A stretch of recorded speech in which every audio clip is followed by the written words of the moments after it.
Assalamu alaikum and welcome back to online class of the chemistry. Okay, so dear student, last video के अंदर हमने chemical kinetics के अंदर integrated rate law for the first order reactions देखे हैं. Okay, उसका half life period समझे, graphical representation देखे. ओके, नाउ ऐसे सेकंड अगला जो टॉपिक देखना है अपने को देखना है जीरो ऑर्डर रिएक्शंस के लिए, यानी integrated rate law for the zero order reactions. Okay, उम्मीद करता हूं कि इसके पहले जो वीडियो जो integrated rate law for the first order reaction देखे हमने, उसका डेरिवेशन वगैरह आपने अपने बुक्स वगैरह के अंदर ड्रॉ करेंगे. ओके, अगर वो ड्रॉ करेंगे, उसकी प्रैक्टिस करे होंगे, तो ये जो नेक्स्ट टॉपिक है ये 100% आपको बहुत ही इजी जाएगा. ठीक है, अगर नहीं करेंगे तो पहले प्लीज वो वाला वीडियो देखिए, उसका डेरिवेशन ड्रॉ कीजिए और फिर इस वीडियो को देखिए. ठीक है. ओके, तो आज का जो टॉपिक है अपना हुआ integrated rate law for the zero order reactions. Okay, जैसा कि फर्स्ट ऑर्डर रिएक्शन हमने इसको कहा था, the reaction whose rate depend on the concentration of only one reactant, यानी ऐसी रिएक्शन जिसका रेट एक रिएक्टेंट के कंसंट्रेशन पे डिपेंड होता है, फर्स्ट ऑर्डर रिएक्शन कहलाती है. ऐसे जीरो ऑर्डर रिएक्शन किसे कहेंगे हम, कि भाई ऐसी रिएक्शन जिसका रेट, जिसकी स्पीड किसी रिएक्टेंट के कंसंट्रेशन पे डिपेंड नहीं होती. ओके, ऐसी रिएक्शन कहलाती है zero order reactions. Clear. Okay, consider कर लीजिए कि भाई जीरो ऑर्डर रिएक्शंस के लिए एग्जांपल ले रहे हैं. यहां पर ए रिएक्टेंट है जिसका कन्वर्शन हो रहा है प्रोडक्ट के अंदर. ठीक है. ओके, तो ये क्या है, जीरो ऑर्डर रिएक्शन. अब अगर जीरो ऑर्डर रिएक्शन है तो इसके लिए मैं रेट लॉ लिख सकता हूं. Rate is equal to constant के and concentration of a raise to power 0. Why? Because this is the zero order reaction. तो रिएक्टेंट का कंसंट्रेशन क्या आएगा, पावर क्या आ जाएगा इसका 0. आपको पता है जो पावर होता है वही ऑर्डर होता है. ओके, तो ये होगी इक्वेशन नंबर 1. ऐसे से इसी रिएक्शंस के लिए हम रेट लिख सकते हैं इन टर्म्स ऑफ कंसंट्रेशन. तो क्या लिखेंगे हम, रेट इज इक्वल टू, अब रिएक्टेंट है, चेंज हो रहा है तो माइनस का sign, change in concentration of the reactant with change in time dt. ठीक है, consider this is the equation number 2. Okay, ये इक्वेशन नंबर 1, इक्वेशन नंबर 2 दोनों रिएक्शंस रेट के लिए लिखे हुए, इसलिए हम इसको कंबाइन कर सकते हैं. तो after combining the equation number 1 and 2 we get minus d concentration of A upon dt is equal to, और ये जो रहेगा इसका किसी भी चीज का जो पावर 0 हो तो उसकी वैल्यू कितनी रहती है 1.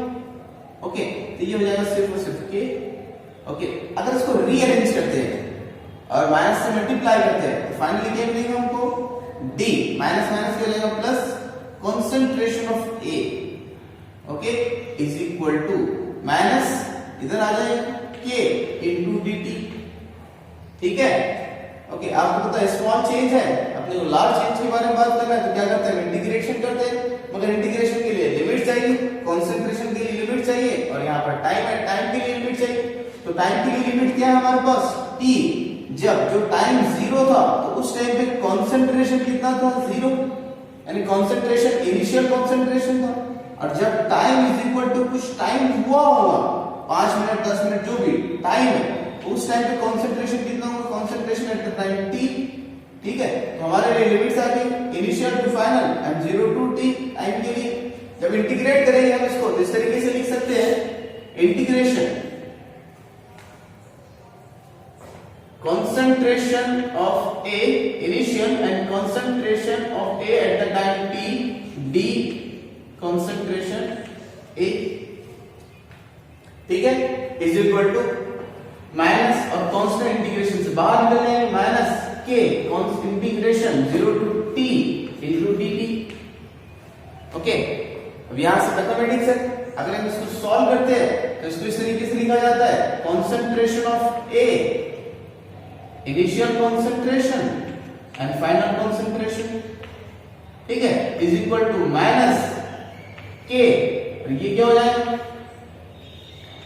Final minus initial. ओके, अब इसको हम इस तरीके से सॉल्व करेंगे आगे के, final concentration of A at the time t minus concentration of A at the time 0 is equal to minus k into t. ठीक है. ओके, अगर सिर्फ और सिर्फ k की वैल्यूज निकालना है तो t को इधर लेकर आएंगे, क्या हो जाएगा, हाफ टी क्या हो जाएगा, डिवाइडेशन में चले जाएगा। नेक्स्ट किस तरीके से रीअरेंज करेंगे इसको, concentration at a time t minus concentration at a time 0, okay, minus k into t।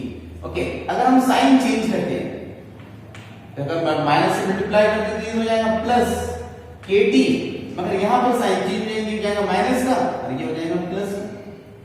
Okay, हम इसको सही तरीके से लिखे तो पहले प्लस वाले को फिर बाद में माइनस वाले को, तो किस तरीके से लिखेंगे, concentration of A at the time 0 minus concentration of A at the time t is equal to kT।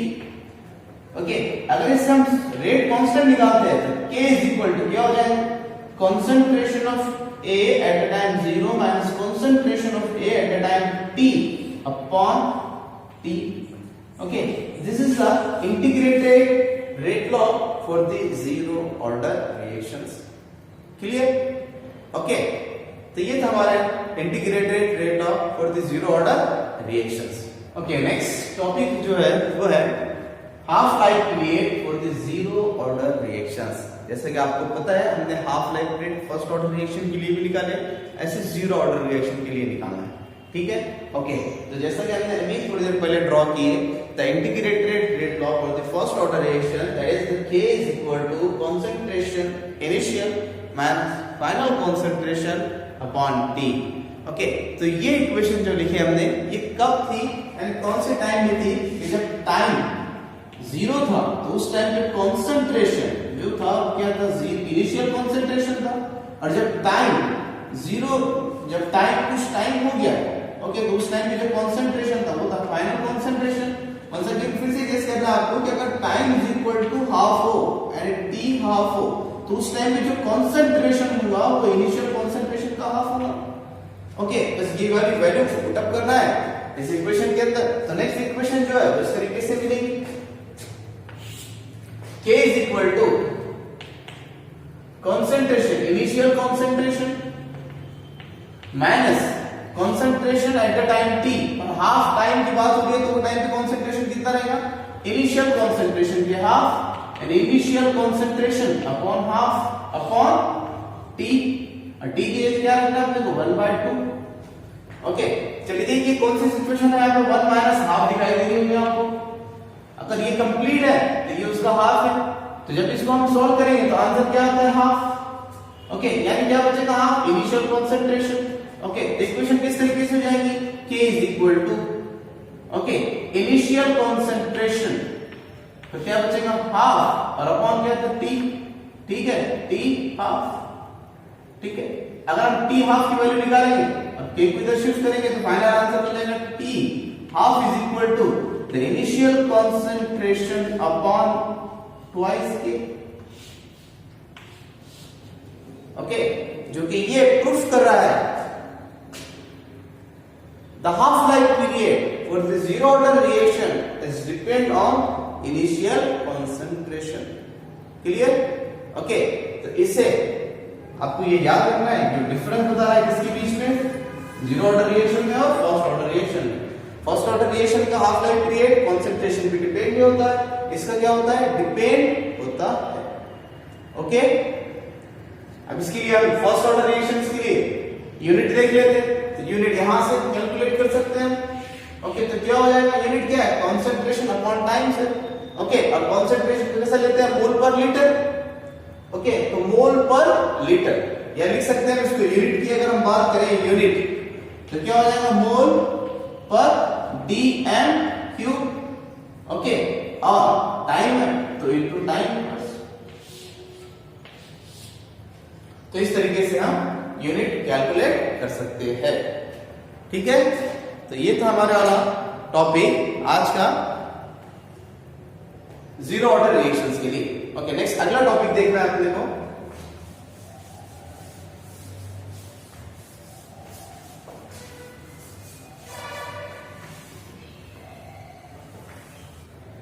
Okay, next topic that is pseudo first order reactions. Okay, थोड़ा सा रिवाइज करना है आपको इस समझ को समझने के लिए। जैसे कि हमने दो टॉपिक पढ़े, एक पढ़े order of reactions. Order of reactions होती क्या है कि भाई ऐसी रिएक्शन जो रिएक्टेंट के कंसंट्रेशन पे डिपेंड होती है, ओके, जैसा फर्स्ट ऑर्डर रिएक्शन का है तो रिएक्टेंट की एक रिएक्टेंट की कॉन्सेंट्रेशन पे डिपेंड होगी, यानी ऐसी रिएक्शन जो एक रिएक्टेंट के कॉन्सेंट्रेशन पे डिपेंड होती है फर्स्ट ऑर्डर रिएक्शन कहलाती है। ठीक है, ऐसा दूसरा टॉपिक पढ़ा हमने मॉलिक्यूलैरिटी, कि जो कंप्लीटली थ्योरेटिकल था और हमने ये बता दिए थे वहां पर कि भाई जितने मॉलिक्यूल्स रिएक्शन में हिस्सा लेते हैं वही मॉलिक्यूलैरिटी कहलाती है। The number of molecules that take part in the chemical reactions are called molecularity।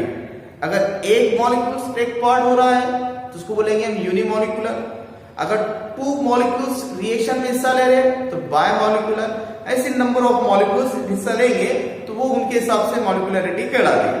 ठीक है, अब यहां पर एक एग्जांपल देखिए, हमने हाइड्रोलिसिस ऑफ मिथिल डाइमिथिल ईस्टर कहिए या मिथिल एसीटेट। ओके, जब इसका हाइड्रोलिसिस होता है वाटर के साथ तो क्या मिलता है यहां पर acetic acid plus Mithil alcohol. Okay, अगर इस रिएक्शन की बेस पर हम तुमसे ये पूछे कि tell me the molecularity of this reaction, आपको पता है मॉलिक्यूलरिटी मतलब जितने मॉलिक्यूल टेक पार्ट हो रहे हैं, तो कितने मॉलिक्यूल्स हो रहे हैं 1 and 2। ओके, तो इसकी मॉलिक्यूलरिटी कितनी आ गई 2।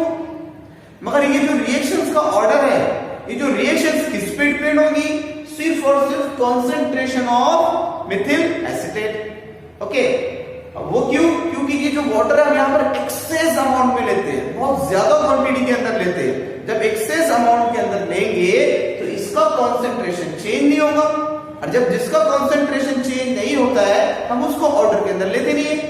ओके, यानी इस रिएक्शन के लिए ऑर्डर हो गया फर्स्ट, मगर मॉलिक्यूलरिटी आ रही कितनी है 2, यानी molecularity always is greater than order of the reaction. Such type of the reaction is called as pseudo order reactions. Okay, next last topic that is effect। इसके बाद के जो एक दो टॉपिक है वो आपको सिलेबस में नहीं है, जैसे कोलिजन हो गया, कोलिजन थ्योरी हो गया। ओके, एक लास्ट टॉपिक बचा है अपना, वो है effect on the rate of reactions. Rate of reactions पे दूसरे रिएजेंट के किस तरीके से इफेक्ट होते हैं। ओके, तो आपको समझ में आ गया रेट ऑफ द रिएक्शंस होते क्या है। ओके, नेक्स्ट ये देखना है देखो कि कौन सी चीजें इस पर इफेक्ट करती है। Effect on rate of reactions.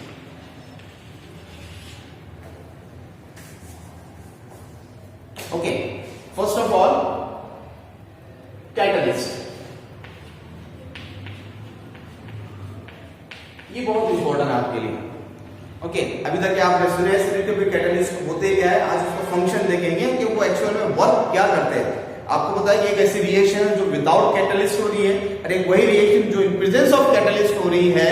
तो आपको पता है कि अभी कौन सी रिएक्शन ज्यादा स्पीड से होगी, यस कैटलिस्ट वाली।